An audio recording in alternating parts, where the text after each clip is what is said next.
All right, welcome to Rebel Ants Radio. My name is Kevin, joined as always by my host Miguel, but we have a very special guest today. We have Casey Montero. We have so many titles for you, Casey. I don't know if we can run through all of them. I don't know if we're going to use up all of our time if we go through NFT founder, husband, father, DJ, DGen, VJ. Any other J's we should know about? DJ, VJ, DGen. DGen, there you go. VP of marketing for Kumu, right? And head of content. And Yeah. I also found some videos of you rapping in the 90s. Is that still a thing you do? Oh, Are you still a rapper? I told you that he did his research, man. I told you. I actually have songs on Spotify, and You like when do? I drink a little bit, I'm like, turn it on. Yeah, it was back when I was like, when I was when I was feeling real gangster. When I moved to the Philippines, back when I was like 20 years old and really full of piss and vinegar, and just I had crazy hair, and like I just felt all G'd up, like came over here to the Philippines, like they didn't listen to rap, so I could do it. But yeah, in the Philippines, they kind of make you do everything. So I was rapping, I was singing, I was dancing. It's something that my friends laugh at. And Yeah, a jack of all trades for sure. Hey, let me ask you a question. I'm balding, and so I keep shaving my head. When did you decide to like cut it down to the skin? How do I know when I need to do that to pull that trigger? put your head down a little bit. It's the So- back. This is the problem. Yeah, you're getting there. You're getting there. I think he's there already. Yeah, I mean, it really looks like you're holding on, like you're really holding on. Like that's like almost like you can't you can't let it go for at least 3 days, because yeah, you can tell the difference. So Yeah. so me, I got an M. It kind of looks like a penis. Yeah. But You got a I dickhead? started getting rid of my. You got more of a. Yeah, well, Yeah, he's got to let it go. whatever. Now, whatever. We're both dickheads, and so I started pushing mine back at maybe 24, 25, because I just kind of knew that it was coming. So Yeah. and in my business, I just wanted everyone to like get used to it. While I was at my like kind of at my pinnacle of my career. I was at MTV, and I was also like hosting rap shows, so it made a lot of sense. So just took it off, and even now my wife is like, I was like, hey, maybe I go get like that tattoo, or maybe I start, like do something. And she's like, you look dumb with hair. So I'm like, all right, I'm done with hair then. Very cool. So you and your brothers are both successful, and so what is this magic gene that your family has that you've all made it in the entertainment industry? Luck. Fuck. I don't good rap skills. Good rap skills, yeah. Do you guys like one up each other all the time? Like send each other texts of like, look how many followers I have, or look at what I'm doing now. He's got way more followers because his wife's really popular. She's the one who's really like, helping him out. We know that. Brother. His name's not even Troy. I know. I saw everyone's got the yeah. ski. Everyone starts with a Cody. C. Cody. Yeah. So Cody, I mean, we're the only ones out here.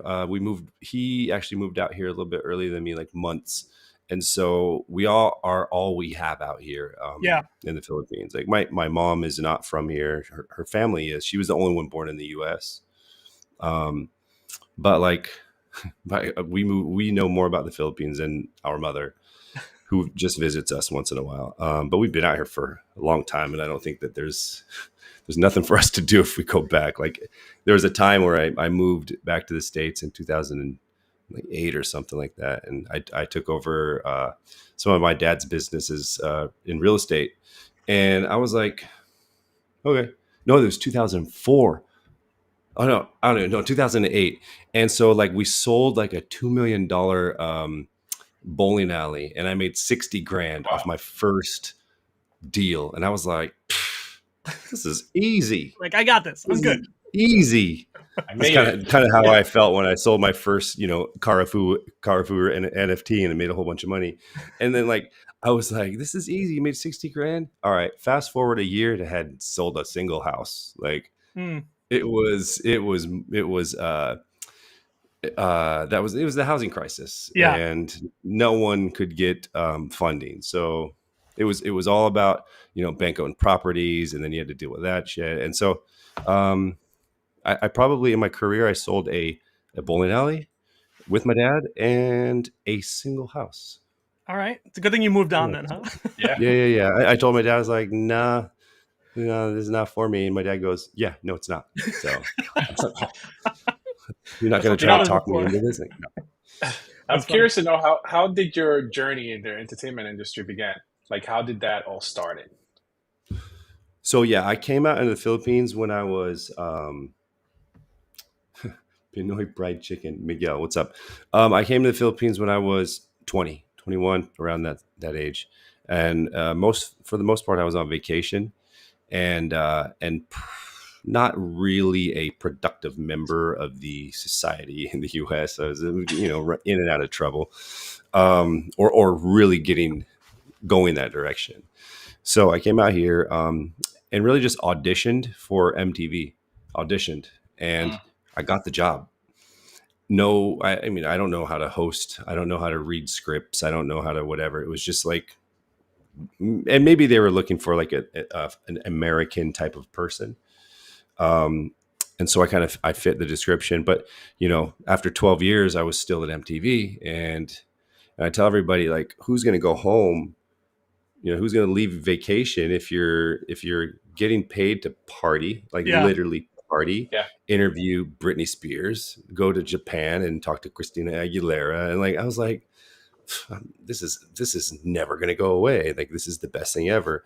It eventually went away, but I continued to move on to, I guess, more adult-ish type of programs like National Geographic and Discovery Channel, Fox Sports, other just all kinds of stuff. Went from pageants to local TV shows where I speak Tagalog, and my newest show, which is going to happen, supposed to happen this month, is a rap.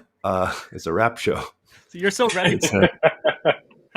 it's called You are. Rap Star Filipinas. It's a it's a reality show for rappers. And Yeah, you're the host. and I'm the host, so I'm gonna break it down. You know what I'm saying? Tupac. Well, There you go. what were some of the biggest challenges that you faced in your career? Um, the biggest challenge is the language. In order to be insanely successful and like really be at the level that I wanted to be, and I never reached it, was to learn the language when I was a lot younger. I only learned it and really stuck to it because we're in the Philippines. If they speak English, we speak English here.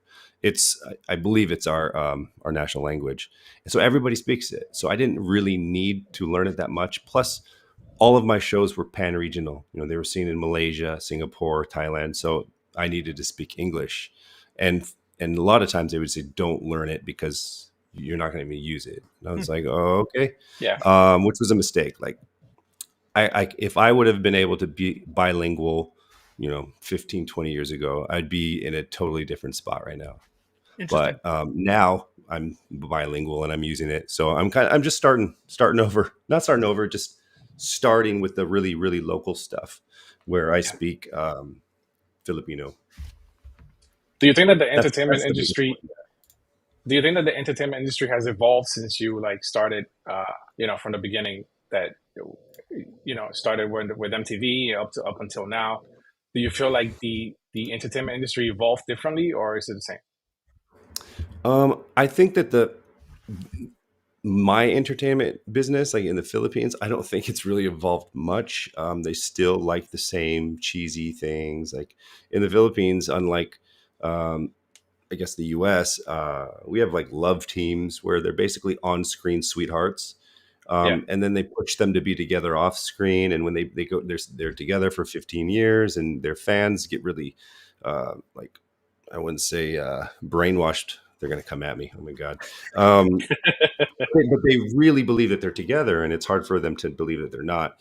But in terms of that part, it hasn't changed. But obviously, the whole landscape is different because of social media, 100%, and the influences that, in terms of culture and fashion, and I guess just entertainment and concept of entertainment and things that are coming out is definitely different because we can be influenced by other countries and other people. So yeah.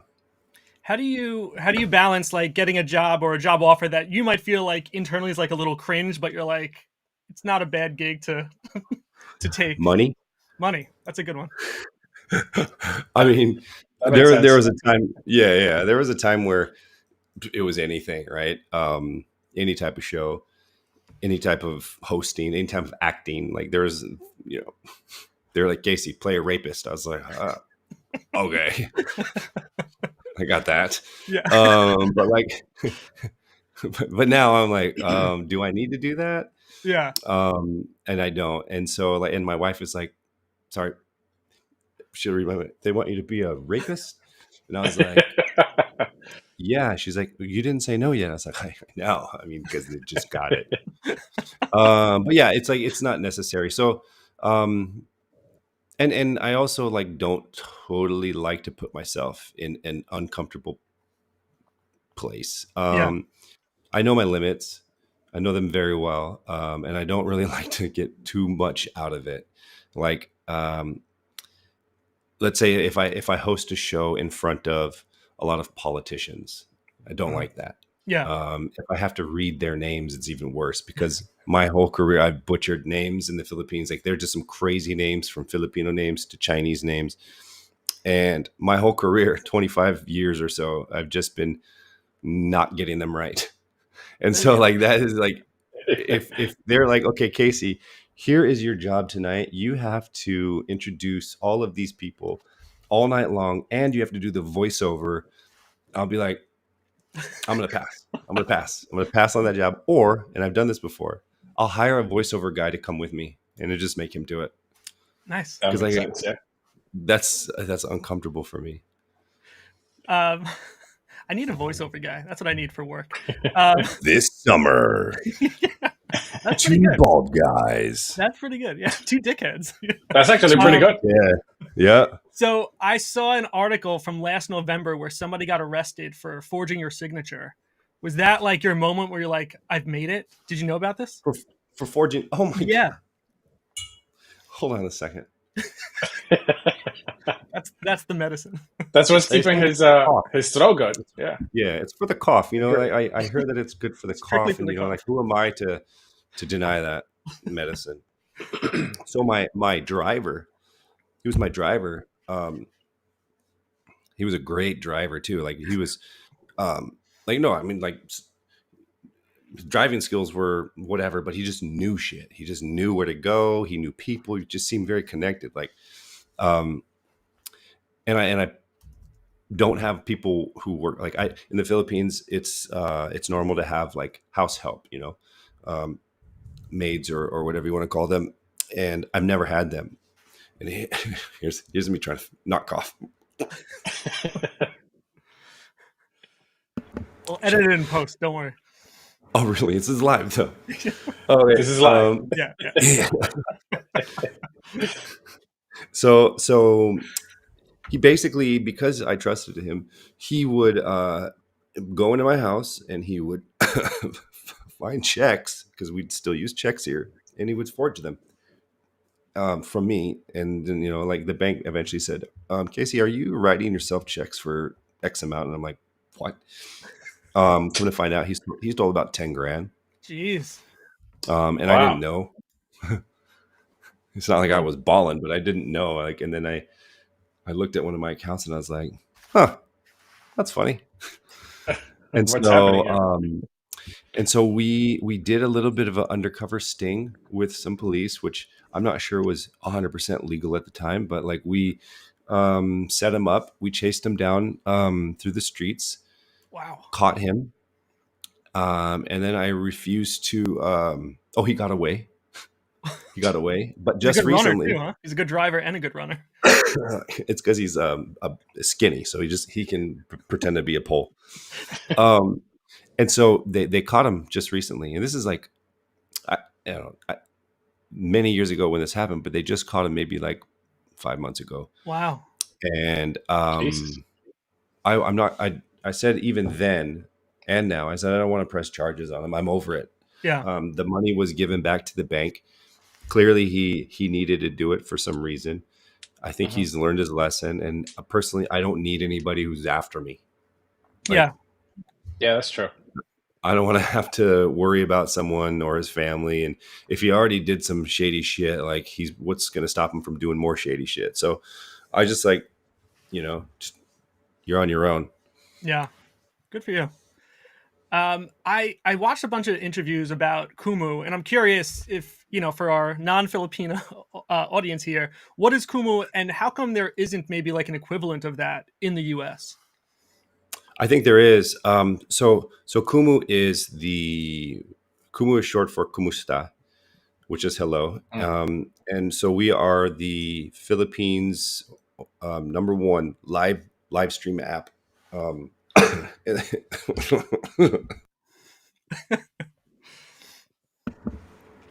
the world. In the world, Wow. I think we're close to like 15, 16 million downloads. Wow. I'm not sure what our MAU is anymore, but it's really just a live stream app. You see them in the States also. I think I don't even know the ones in the States, but it's like TikTok. I'll put it Yeah. like that. It's like Mhm. TikTok. So um, before, actually, TikTok was one of our early investors, but before TikTok was there. Well, actually, you've been on TikTok, so like people are there and they're gifting. They receive little flying animations, and that's equivalent to money. And so that's what Kumu is. And we really skyrocketed during the pandemic, obviously, Yeah. because everyone was stuck at home and everyone was lonely. And Filipinos are very chatty people.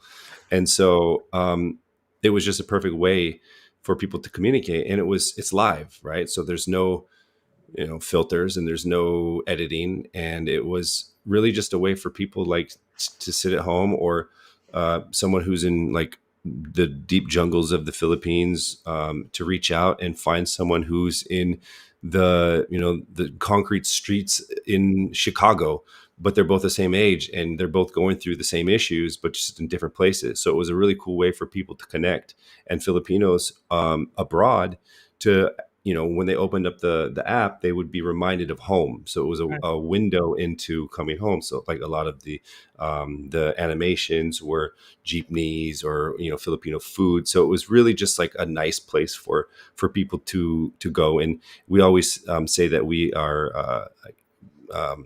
create authentic connections, and that's what it is, because you can let's say YouTube or Instagram or TikTok, you can have thousands of people watching, but Mhm. it's just one way conversation. Yeah. But on Kumu, maybe there's 10 people watching, 20 people, maybe the max you get 1,000. We've had people at 17,000, but like the smaller the groups were actually better, because you know them and you can see them. You see them enter the room, right? And like when let's say, oh, Kevin's here. Oh, how was your day the other day? Oh, you finally got a haircut. Yeah, you did, right? And so like it was this two-way conversation, and then you got to know these people, and then the person on stage got to know them as well, and then they would support, they would gift, Yeah. and they're buying houses. We had, I think, 10,000 people. That was their number one job. Their only Wow. job was to be on Wow. Kumu. Yeah, and so I think at that time, and we had a lot of like celebrities on Kumu, a lot, because everything was shut down, right? They Yeah. lost all their money. I wouldn't say lots of money; they just weren't working. And so, like, I think we saved the theater business here, There because you we go. also put on crazy shows, and most of the people that work at Kumu came from as an audience member. Like they started on Kumu and then That's they cool. actually ended up working with Kumu. But it was great to see all of that happen. And we went, we hit Series A. We had $100 million, hundred Awesome. million Wow. dollars, and like Crazy. we didn't even spend it. They were like, "Can you guys spend it?" And we spent it, because after the pandemic, Yeah. things normalized. I wouldn't say they were like this anymore. They're kind of like this. Like we were still growing, and we still grow today, but um, it's just different. Everyone took a hit. Everyone took a hit. So with Yeah. that said, I'm going to go. What I want to do is I want to have a really big event with maybe like 10, 12,000 people. And I want COVID. and I'm just gonna cough on everybody and just bring it back. Yeah, Like if I whatever it have to takes. go to China and like fucking eat bats and shit, I'll do it and just like kickstart this pandemic. Like let's get it going. Let's get it Yeah, going, and you then got we'll to hang sell out in Kumu. hospitals, airplanes. You got to just really surround Get yourself. Yeah, another 100 mil. Do this. let's do it. Let's do it. Let's do it. I'm gonna sell high. Like I'm gonna get that. I'm gonna get that pump going. Right. So Yeah. Yeah. you have all these things going on in your life. How do you balance your personal life through all your projects that you have going on? It's so I'm lucky to also not have a 9 to 5 job. If I did, there's no way that I could do this. So Yeah. I'm in between TV shows. So um last April was my last show, and it was every day. And there wouldn't be anything going on. Like I remember at that time, actually, I was grinding for Meme Land. I was trying to get imaginary ones. I was making videos. Like I was just, making content. But like, there's no way I could run a project. And my wife, she, God bless her soul, she calls me the king of the nerds. Okay. She's like, she has no clue what we're doing. She's like, you're in your room, you're doing whatever, you don't sleep. But I'm up every morning because my son gets up and he Yeah. don't give two shits about what we're doing.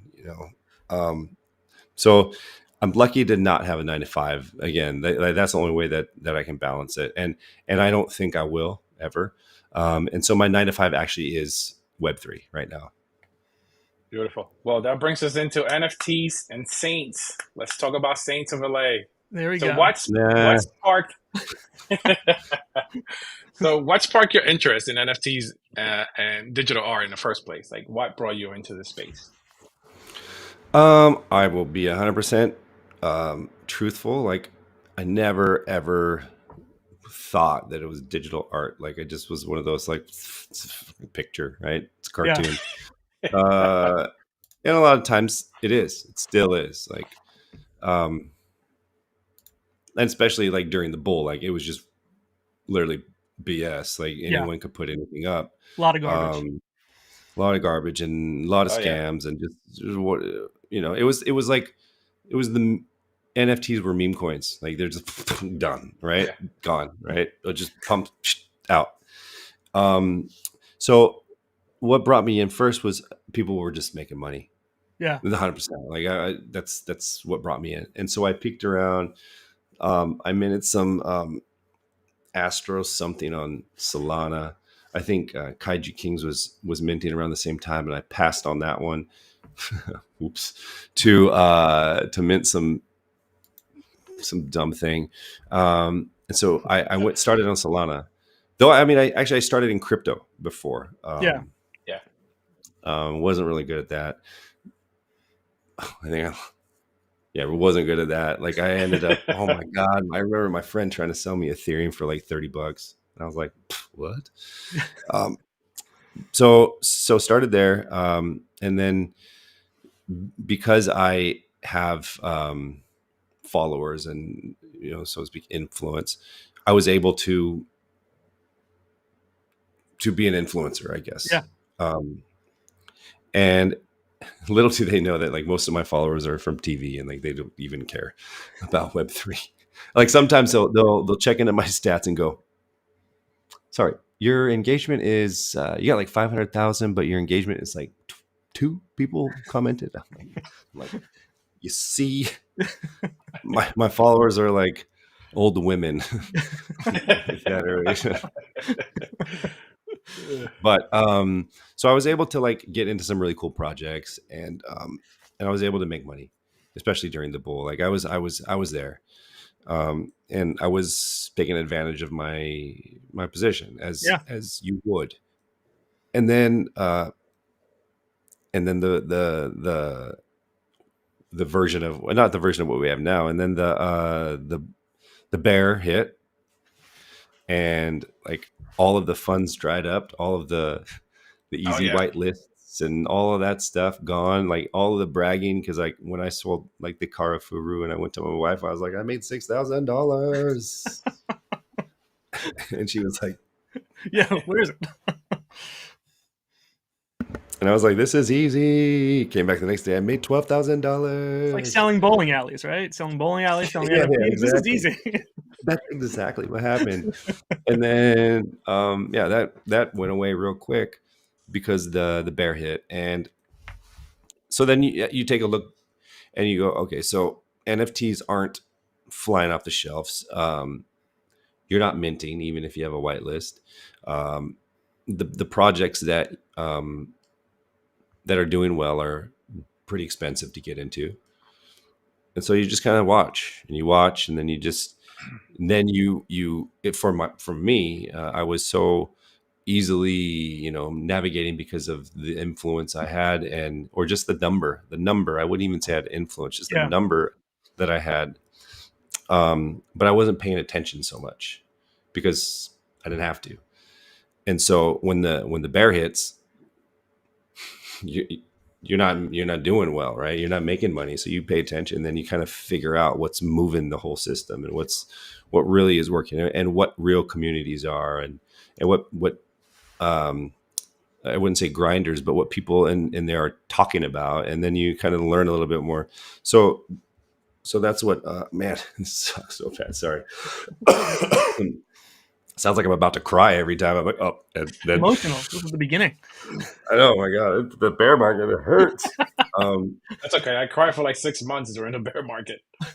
Yeah, it's so It's tough. terrible. But I mean, and then I did Saints in the a little bit no, it was still a pretty bare. This was September, October last year. That was still pretty ugly. And so originally Saints started off as a meme coin. What's up, Michael Garcia, Sentinel DAO, Project Gojira? These guys are Gojira fam. Like, there's a couple groups that I really just love to interact with. Yeah, and I guess we'll get to them later. But so Saints started off as a meme coin, just because it was meme coin season. Everybody's doing it. And I was like, oh, let's just do it. But at the end of the day, I felt that someone was going to get left with a bag, and someone was going to get hurt, even though everyone knows what a meme coin will do for the most part. Mm-hmm. Yeah. And people understand that when you get into it, that there's a strong chance that you may be holding the bag. But I still didn't want to do that to people, even if they knew that it might happen to them. I didn't want to be the guy who brought that. I just didn't want to have that on my shoulders. And so in like 2 weeks or something, I killed it. I was like, no, not going to do it. But what happened was we created a really cool meme itself of Patrick Swayze, because the coin was supposed to be called Swayze Coin after Patrick Swayze. And so there's like a little still shot, a pixelated still shot of him on Point Break, which went on to be our very first Saint artwork. I'm pretty sure you've seen it floating around. Yeah. And if you go to the Saints, you'll see one. He's this blonde-haired, beautiful man. Yeah, God rest his soul. That's Patrick Swayze, a real, true Saint now. That's cool. And what was the LA part of it? Is that where he's from or something? Sounded cool, I guess.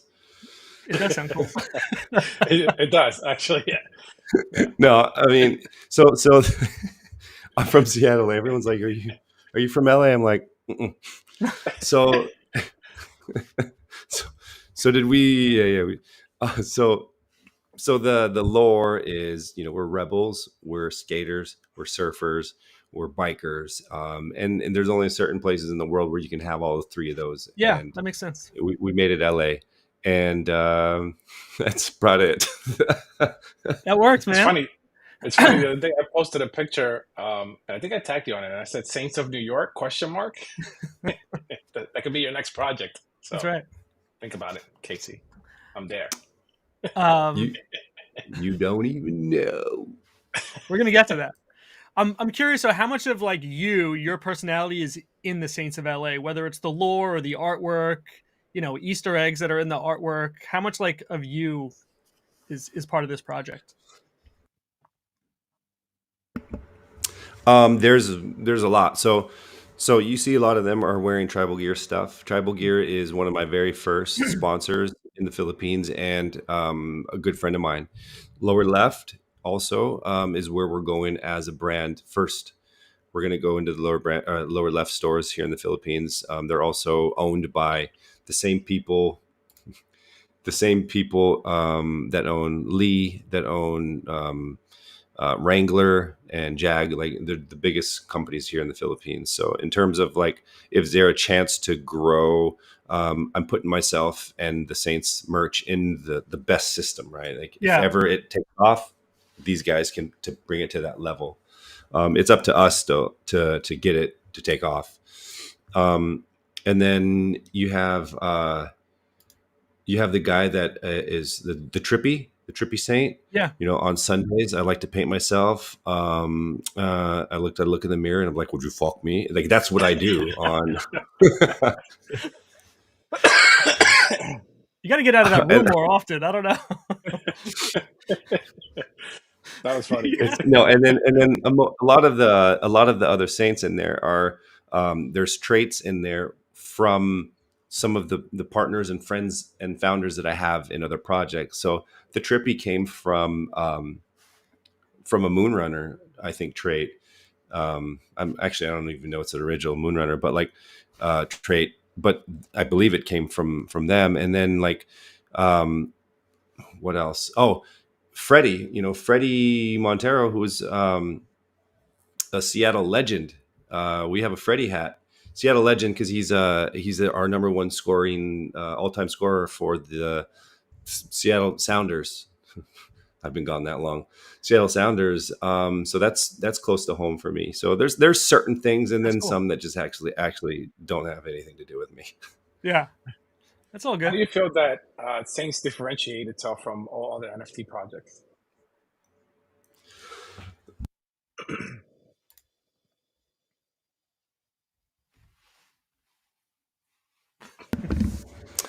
Well, smooth. we're yeah. I mean, we're not complicated. Like you guys know that.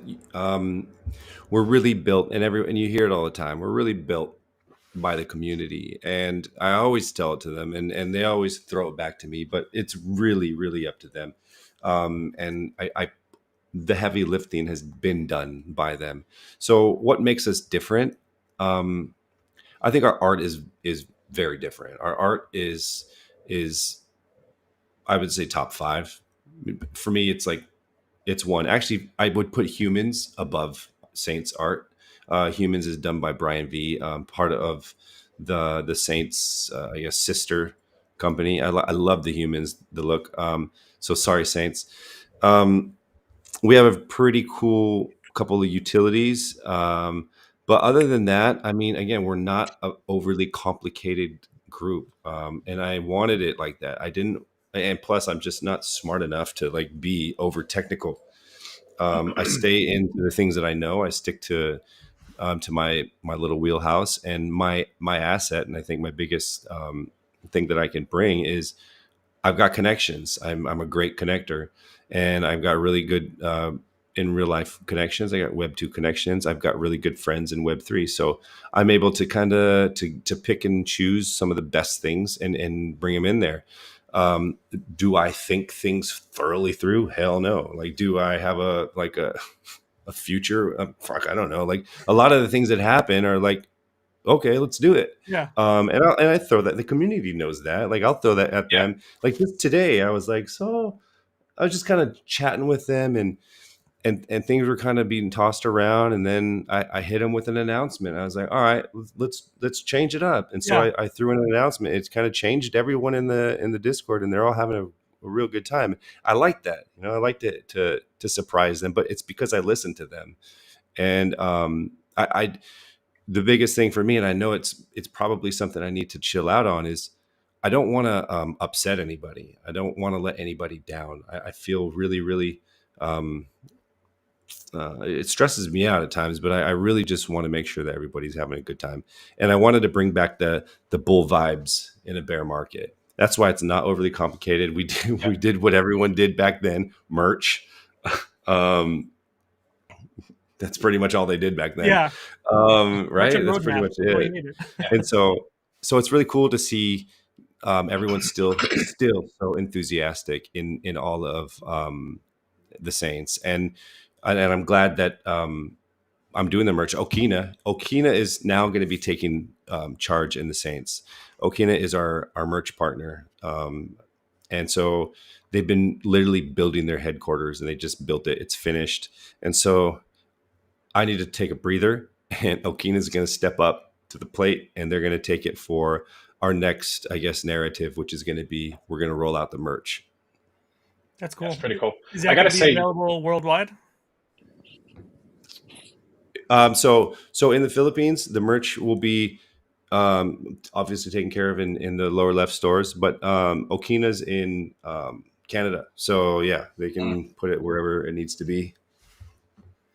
So I was going to say, go ahead, like Saints have a really strong community, and now that I'm part of the community, and so is Kevin. Like first of all, were you always part of the community? Oh. Yeah, that's where I was gonna go. That's where I was gonna go. So first of all, I want to apologize to you face to face, obviously, because it started out a little shaky, and honestly, I think you and I had a conversation that I don't know if you got the hint, but I think you did, because you kind of responded in a way that I think you got it. I wanted to spark up some interest, and I did. That's really what happened, right? And then I felt that the community was really, really behind the project. And Kevin and I, we've been in NFTs since like the beginning of NFTs, right? And into crypto since the beginning of crypto. So for us to see a community that's very passionate about a project really like enlightened me. And I was like, wow, this project's They're really protective. They attacked me like there was no tomorrow. I know, and that was me telling them to cool off. I know. So I was like, Jesus, this community is really strong. Like, I want to be part of this. and then I had to flip it around and kind of tell everybody what was going on. And, but it's now that I'm in the community, I can really see like how passionate they are about the Saints. I mean, I own like 7 of them so far. I need like 2 more to complete my thing. And Kevin keeps telling me to go sweep the bottom, but it'll happen to complete eventually. your 3s. So did you read the new announcement? No, not yet. Uh-oh. So if you're talking about the syndicate, right? Yeah. The new requirements is one saint minimum 1,000, and each saint now is 2,500 for deposit. Or you can deposit up to 2,500 per saint. Yep. So your max is bigger now. Yeah. Oh, that's good. I was going to ask you this. So we said, wait. I'm going to say first, I didn't take that your opinion in like it's okay, like it's okay, and it wasn't wrong. Like it wasn't a wrong. It was like you didn't know much about it, right? And when you just look into a project, you kind of just make your opinions, and so that's fine. Yeah. And obviously, you were also trying to do something. So I was, and that's not wrong either. That's what you do. That's what you do, right? And then another thing you do, and I've done it a couple of times. So you started it, and then it was twisted, and you allowed that to happen, right? I did, yeah. You allowed them to turn you, which was cool. Yeah. And then everyone embraced you. So yeah, it was a mastermind behind it. No, I think that's a really good representation of the space, whatever the space means. Just like, you can come in with doubts, and then once you can acknowledge that maybe it's better than what you first thought it was, you want to jump right in. And I'd say Miguel and I have really jumped into the Saints culture, from the Discord to the Twitter groups to just, engaging on Twitter. I might be one of those 2 responses that you get to your tweets every time you post. But yeah, it's a very strong community, especially for, 2,222 NFTs. Like it feels like there's more than that in terms of the engagement and the participation, because I'm part of Discords for 10,000 project, for a 10K project that doesn't have nearly as much engagement as this does at 20% of the size. So I think that's exciting, and like you said, that does bring back that bull vibe where we were grinding and having fun in 2020, 2021. Our holder count's below 1,000. I mean, because Yeah. like our mint was so cheap, and we got a couple holders with 100, and low. I was like, man, don't you dare! You got over 20 ETH in Saints. But he's a big time holder, diamond hand in a lot of communities, and he's not, and like he's got like over 100 Saints, but like he'll only put like 2K in for the deposit. I'm like, bro, you could put in Yeah, like 45 million. Like, we're definitely in that syndicate. Tell you that much. Yeah. So can you but break down the syndicate? Like, we sent you money and then you sent us more money back than we sent you. We didn't do anything for it. So how does that work? How did we get more I money? didn't do anything for it either. So basically, it's just we're copy trading the best. I guess the best trader. He's got magic.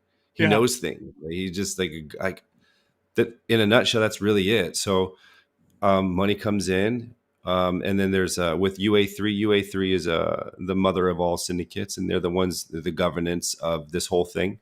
And so they have something called a syndicate. I hope they come up with a better name, but they have they have this thing called a syndicate, and yeah, it's basically just a copy trade of one guy named Gilly, and the guy's doing, last week he did 31%. Crazy. And so other weeks he does 20%, but this is a rev share, and so everyone gets their cut, and we get as a project half of that, and it's asset backed by UA3's holdings of like up to $15 million of Banksy art, and he's got more. So like I think there's going to come a time where he needs to ask to back more, but like that's really it. It's not very complicated. It's just we're doing that. It's principal protected. I think the worst thing that can happen is you get your money back with no profit. That's because they have a lot of stop losses in play. I think -5 is it, and if it gets anything past that, they just pull the trade. And the guys, he hasn't been below 20% Crazy.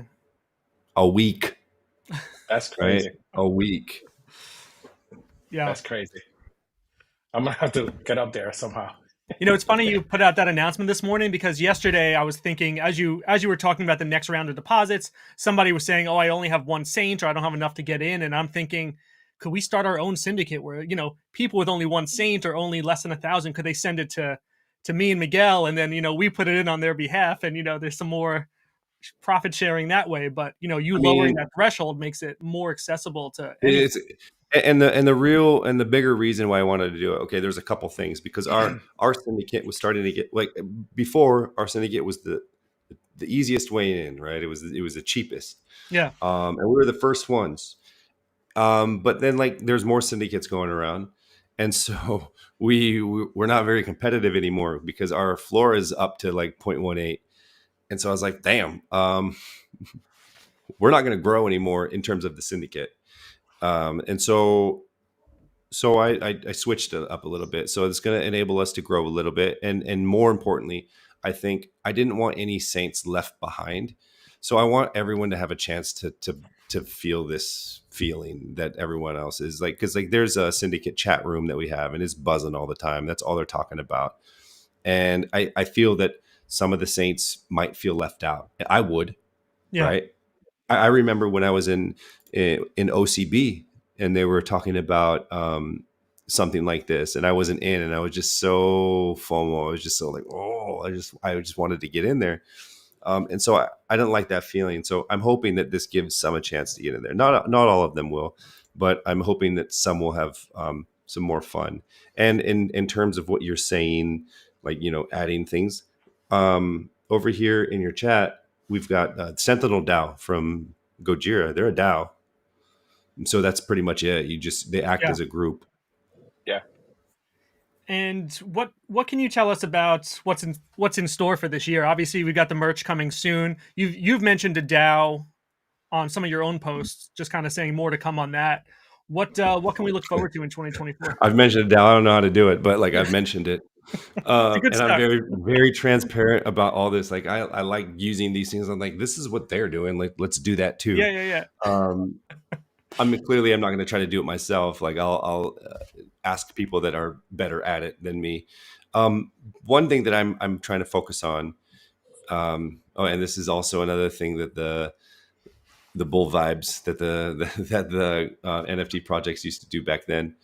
I want to do a comic. Yeah, I have some Now, comics from some other projects that I've. yeah, no, but I don't want to do a dumb comic, right?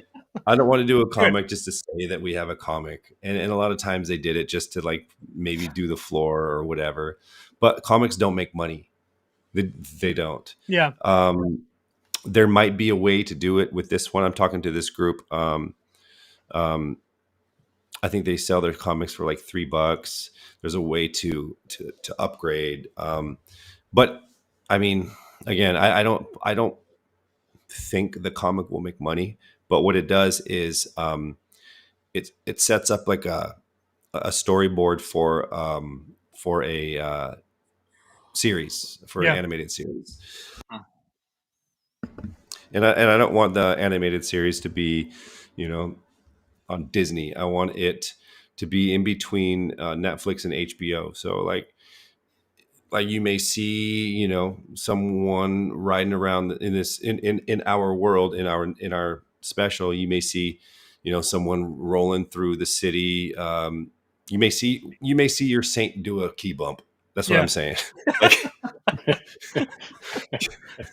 you may see him in a strip joint. You may see, there's death. It's an adult thing, right? There's violence. I would say it's like Sin City, the cartoon version, Dark Knight, Spawn. It's and The Godfather, and Joe Pesci. Just Joe Pesci, not everyone else. Joe Pesci. But yeah, and a part of that, like, because we do have lore in the Saints, and thanks to Leo for writing that. I haven't read it all, but we do have a lore, and part of that is we ended off the lore. Let me look at it real quick, or I might end up saying something too much. I say stuff way too many times. Was this the 7-part lore? There's 10 chapters. It was the scoop. 10 chapters. I think I got through. So I always say too much. I want to make sure that if we said it, I don't want to say it. Never mind. But but my idea for the series is I want to have other projects in it. And that's really the only way that we can get outside of ourselves. Can you imagine, like, the Saints? You know how they are, right? They're a gang. They're rebels. They're whatever.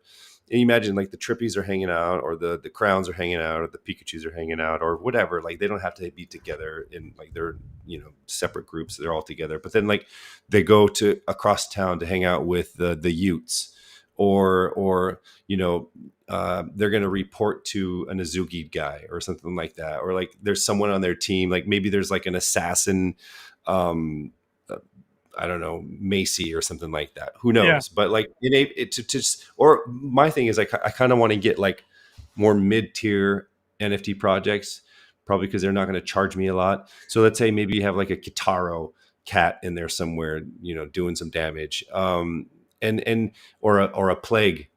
Like they run the underground, right? Yeah, like literally you go underground and there they are. They are like the kings of the underground streets. And that would be really cool because they get so excited to see that. Yeah. Especially if it turns into something that they can see on TV, or if they, maybe see their frogs having sex with something. That's cool. That'll be really cool. Wait till you see our 3D ants that we got in store for the future. Those are really cool. See, your ants. I forgot about your ants. Your ants can be there as well. We're in. We're in. Some of the projects that we got into early on, they were talking about TV shows and all these things that just never happen, right? They all just disappear. But it sounds like you've got the conviction and the connections to kind of bring the project that way. Will it help us? Who knows? Will it be cool to watch? Yeah. Yeah. Yeah, it would definitely be cool to watch. What Yeah, I role do mean you that's think? it. What role do you think NFTs will play in the future of entertainment, though? Man, in the world of entertainment. So they've tried a couple things already with in terms of like I'd say fans for people, and you mint uh, a K-pop guy or something like that, Yeah. and then because you have that, you have more access. I just don't seem they don't seem to work. Um, I don't even know how it crosses into entertainment. I think the only way I think for me, let's say the Saints becomes a series, like it doesn't have to be NFT doesn't have to be set anywhere. Right. I don't it shouldn't matter. Um, I guess yeah, to be honest, I have no clue how entertainment in terms of like show business and television and NFTs go together. Maybe they don't. Yeah, that's true. That's Are you that guys sucks. I don't have an answer for that one. are you guys representing at NFT NYC or this year or no? We'll probably when is that? April, beginning of April. April. Gosh, If not, I would love if to not, go, but we'll shout you guys out. Don't worry, we'll be there. man, oh really? You've I Yeah, think got we that would have. be. you've got the New York City crew in the Saints. Maybe some people can show up on your Oh, behalf. wait a minute, New York, April. We have We're some gonna put big you things down in for store. showing up. We have a New York play. So yeah, I'm thinking of maybe I'll try to get out there and we'll try to. I mean, most of the Saints are in the States anyway, so Yeah, I would love to. I don't know how to make that sense with my wife, but like, I take her to think some Broadway I think shows. these I don't know. and a 3-year-old. Like, I think that I need to sell a couple NFTs or a couple Saints and give my wife the money and make her feel like I'm doing something good. This is a good strategy. That's the Yeah, key. I know. Because then like whenever I do something like this or a space, she'll be like, "Oh, geez, here we go again," right? And then I'll come back the next day and be like, "Look, it's what's in my wallet. It's like $230." Here I've never floored a Saint, but sometimes, guys, Saints, if you're listening, I might have to do it just to stay in this thing. It's all good. Question about you mentioned your son. Like you're very public on Instagram. Posting videos of him. What? How did your direction for your career change with having a son now in terms of where your time goes, where your energy goes, where your focus goes? So I was hosting a very at the time I had my boy, I was hosting a very popular radio show, and honesty is why the streets love Casey. Okay, um, I was hosting a very popular radio show, and it's just me and my wife, and just the American way, right? It's just the both of us, and the radio show was the number one morning radio show morning. And so I told them, guys, I can't, like, it's like my wife is she's upstairs, she's feeding, she's whatever, but like my job is to wake up in the morning and take care of my son and let her sleep because she's Yeah, been doing that all night. And so I tried a couple times, like holding him, and I was like, "All right, guys, welcome back to the show." He's like, I'm like, I don't have a nipple, stop. And so like I said, guys, I'm gonna have to maybe like take a break from the radio show. I'll be back in a couple weeks. Hmm. Um, so it's been 3 years and I haven't been Wow. back. Holding that spot for you though. They for a long time they were sending me the link still because it was during the pandemic. They were like just sending it, and like 6 months later, I showed up just once. And I was, "Hey guys," and they were like, "What are you doing here? We stopped paying you a long time ago." I was like, "Oh, okay, I'm out." Um, so that changed. But yeah, like I said to you guys earlier, he wakes up at 6, 7 a.m. and regardless of what I do at night, regardless of whatever gig I have. Even though he's stopped, breastfeeding, his mom still sleeps in.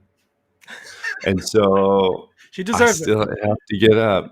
Well, I think there comes a time where I'm not sure when it is, where I go, you know what? I think it's time for me to sleep in. I'm not sure husbands ever get away with that, because then No, she just trust me. brings up did you push him out? Exactly. Then I'm like, I can't say I did. That And argument then I will go, hold forever. Trust me, it I will hold know. forever. Is there any way that we can get away with that? Like, how do we do that? Just, come up with a schedule and just kind of say, hey, which days, put it on which days can I sleep in? I'm thinking maybe this is what I'm thinking. Maybe there's a way just to level the playing field, that I birth something for her, This is just a so good that I start. can say, hey, I felt that pain. Now we're even. I'm gonna sleep in. But it might involve me taking like a huge watermelon dump, and I'm not sure things go back to where they No, used to be. there's no going back. But There's maybe no try healing. this. Take your son on a 1-month vacation, just you and him, and then you've put in all that work, and then you get some time off after that. There you That go. sounds horrible. That sounds like a lot of work. It definitely What is a Kevin lot of does. work. Are you raising him bilingual to kind of think ahead of that issue that you had? No. No. No. No. No. That's okay. My wife is Hispanic, and we didn't raise our kids really to bilingually. Yeah, and because Should've. my wife doesn't speak it also, and so like I'd have both of them saying "what" to me, and I'd be like, okay, you know what, this is too hard. I'm happy to be awake now. I won't ask for a sleep in. Very good. That's funny. But I birthed the saints. Yeah. Latin night calling the Saints your baby. They are, though they Right. don't act like babies. They don't act like babies. No. Actually, I think that's one of our major the reasons why one of the reasons why we're so strong is because we're not babies, and we don't have a lot of really, really young people in our group. Yeah. They seem to be people with real jobs. Mhm. Not many people, drinking beer out of shoes. It's like they just seem more mature. Yeah. And No, maybe that's a good point. I that's get just that sense. because maybe just because the bull has created more mature people. Yeah, the kids left. Yeah. Yeah, it's good. Listen, Casey, we definitely want to respect your time. So before we hit our hour mark, what else is on your mind? What do you want to share with us? Sorry, what? You're opening the mic to me? Yeah, I talk way too much. go ahead. The floor is yours, Go man. ahead. Floor is yours. What's on my mind? So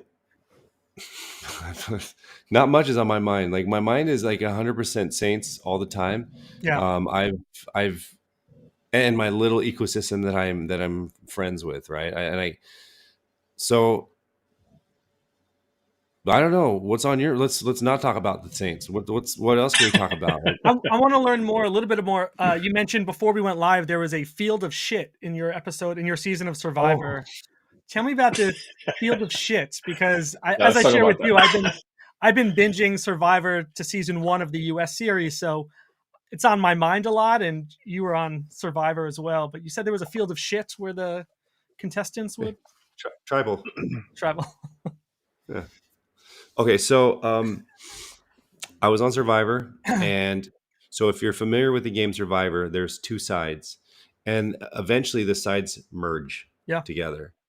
And so the people of Survivor said, okay, so if you're going to go to the bathroom, there's a little shovel out there. You dig a hole, and then you cover it with a coconut. So whenever you see a coconut, you know that there's something under there. So when we merged, there's just a lot more people shitting in the same area. And so they just stopped covering their shit with the coconuts, or like it was just like you just dug up shit because there's just so much there. And so one day I stepped in someone's, and I know who it was. I know who it was. Beto, I know that was your shit. And so I was like, I'm so over this. I am so over this. And so I ended up taking a dump upstream. Oh, that's not good for you either, though. No, Landmines. I was watching it go as it went past everybody, and they were washing their clothes. So I was like, "Yeah, got you." Would That you was would you basically go it. on Yeah. Survivor again? Would I do it again? Yeah. Yeah, it was so much fun. Um, man, and I'd only do it because I lost. Yeah. If I wanted, I wouldn't have to do it. And I was so damn close, but I was just robbed. I was robbed, and I don't really care about the money. It was like I just want to win. I Yeah. don't like to lose. I can lose if I know I lost, but I know I didn't lose. So that's why I hate talking about it. I'm just I kidding. knew you would. I'm I just, knew it. Thanks, Kevin, for bringing it I'm up. just kidding. I I'm knew just it. kidding. I told I'm Miguel. just, I don't know if this is a sensitive topic or not. no. I don't. There's nothing I don't mind talking about. It's funny. Good. Well, listen, thank you so much for joining us, and it's been great to be welcomed into your community and to follow along with everything you're doing. I think you've got a lot of people that put their trust in you. If that's not too much pressure on your shoulders, but it's fun to be excited again about NFTs and kind of feel like there's momentum in this project. So thanks for all you're doing, and thanks for offering to hop on the show with us. That was cool. Absolutely, yeah. Thanks for giving me the opportunity, and thanks for hating on us at first. It was all him. It was all Miguel. First of all, let me make something clear. Good cop, bad cop. I never played a bad cop You're a ever, bad and cop. this time I did. Yeah. It was the first time. It worked though. I'm telling And it you, worked. that's marketing. That's marketing, and it See, worked. Kevin? Like It worked. no, it did. It did work, and that's like as soon as I saw it, I knew exactly what you're doing. So that's why I messaged. That's why I knew you knew. When you said what you said, I was like, "Fuck, he knows." I know what you were doing, and again, like as someone who's in entertainment, like I understand that you would do that. And there's absolutely zero hate behind it. Like I was amused. I was like, and that's why I like the guys that were going in on you. I was like, chill, and that's why I was messaging you, privately. I was like, sorry. But like, I mean, I like they went at you. And it was kind of funny. Like it was funny to me to I see them loved it, jump up and be honestly. so protective. Yeah, I loved it. Imagine how they'd be if I let them really loose on OpenSea, Yeah. which I've been telling them to just let it go, let it go. But like every once in a while, it's hard for them to let it go when they see me comment. Yeah. Because every once in a while, I'll like OpenSea will drop some type of like comment, and they'll be like it's all about conviction, and I'll be like in the comments, I'll be like, your mother's about conviction. Yeah, we actually had an episode where we talked about you guys being off OpenSea. Yeah, and just we OpenSea kind of went in on OpenSea. Yeah, I don't know what they're up to, but they're losing market share, like clearly and regularly. So odd. It's so odd. Like as the flag bearer and the standard of this market, of the marketplaces in general, and just as supposedly the beacon of hope in the Web3 space, you would think that at least you can communicate better, right? Yeah, be about the community. We're just asking for some transparency. Yeah. OpenSea should be more about the community than their pockets. That's my saying. I'll tell you one that's gonna. Never mind. No, go ahead. Say it. There's a new one. No, there's an old one that's gonna be new. I'll tell you that. And Saints are part of it. An old market? Is that what you're saying? An old marketplace? Yeah. Is it like like Mount Gox? Are we going back to Mount Gox? No. I mean, just it's still active. It's still active, but it's gonna get a face change. I gotcha. That's cool. Last question for you. Tell me about the fuck off. Where did that come from? Is that an inside joke somewhere? Because it's so good. It's so good, but like it is so good. It's so good, and I was so hesitant about bringing it out. And I was talking to Aleo and Brian, and I was like talking about our first tweet. I don't even know where it was, but the first tweet was like something like, we're here now, go fuck off. It was just, it's really not like negative. Yeah. It's just like, go do something else. Like, we're done. It's like blah blah blah. Period. And you can use it however you want, right? You can say fuck off, or you can be like, go fuck off, right? It's just, but it's, and I was like, guys, we're never gonna trend this. It's trended like 5 times, and I'm so like, someone's probably pissed off at us, but they can fuck off. And so like, it's just such a funny thing to say. Is like, I love saying it after you say something very heartfelt and very meaningful, and maybe Yeah. a little bit emotional. You know, like New Year's, I was like, oh man, just Saints, I just want to appreciate everybody. You guys all show up. You know, you make me feel loved, and I haven't seen this in this space in a long time. And fuck off. Fuck off. Great. Yeah, it's good. was It's great. good. I was asking somebody in the Discord for help with the syndicate, just trying to understand some things. I was like, "Oh, that's great, thanks." Fuck off. Real helpful. Fuck off. And yeah. Some people for the first time, they're like, "Wait, what? Sorry, what?" And you're like, "No. We say it with much love. Now fuck off." And, All right, man. Thanks for staying up late for us. I know it's evening by you, AM by us, but we'd hope to get you back on maybe one day. Next time things are ramping up with the Saints, whether it's the TV show, whatever it is, we'd love to have you back on. So we appreciate your time and all you're doing. Definitely do. I appreciate you guys as well, and I'm glad you're part of the sainthood. And I'm about to send off our syndicate right now. I don't know if you guys are in it, but next week we are. I'll see you guys in it. Yeah, yeah. You are? Okay. Yeah, I'm sending it off right now. Good. Well, on that note, fuck off. See how much is in it? How much? Do you want to know how much is in it? Yeah. Do you know how much is in it? Over 300? No. How much? You get over 300? I don't even want to say it. Never mind. You guys check it. Check the Discord. All right, we'll check the Discord. All right, we're gonna check. All right, we'll see you there.